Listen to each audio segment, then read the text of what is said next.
Carta número 2. Continuación. Ya que tú nos demuestras estas cosas, vemos que son verdaderamente maravillosas, exclamó un joven. Lo son, lo son. Vemos a los jóvenes cuerpos pasando por sus varias etapas de desarrollo y vemos a sus mentes al compás del desarrollo físico hasta que los mozos y las jóvenes empiezan a anhelar encontrar pareja y a convertirse en padres ellos mismos. Luego se cumple la gran obra de concepción y el crecimiento de la semilla dentro de la matriz continúa hasta que el niño llega a su pleno desarrollo. Piensa, ¿quién determina todo este constante crecimiento tan metódico dentro de la mujer? ¿De dónde vienen los planes que gobiernan el correcto desarrollo de la cabeza, el cuerpo y los miembros, los cuales no varían de una mujer a otra y de una especie a otra? ¿Quién decide el momento exacto del comienzo del nacimiento? Los medios físicos por los cuales el niño sale de la matriz, la provisión de la leche para el niño. Piensa, ¿es la madre? No, no es la madre.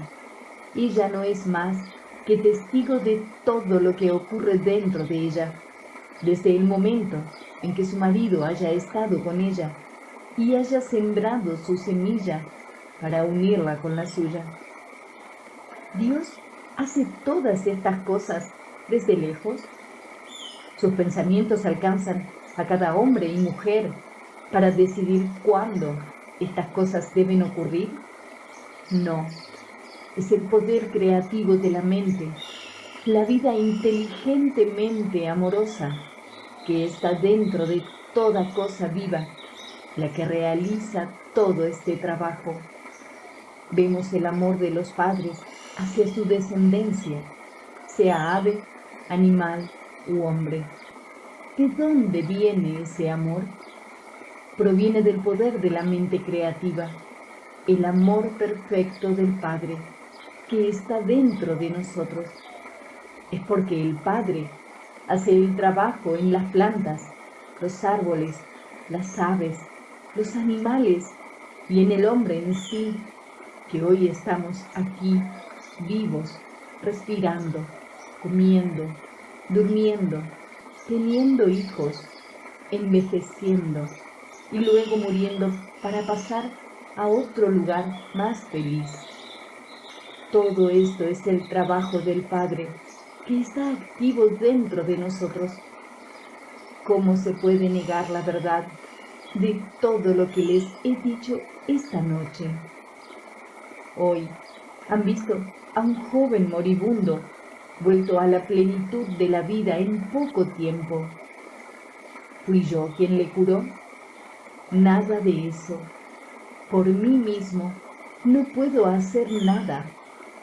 Fue la vida, que es el Padre activo dentro de todas las cosas, que vino con toda su fuerza para reparar un cuerpo enfermo y atraerlo de regreso a la plena salud, porque yo creí que ella lo haría y no dudé.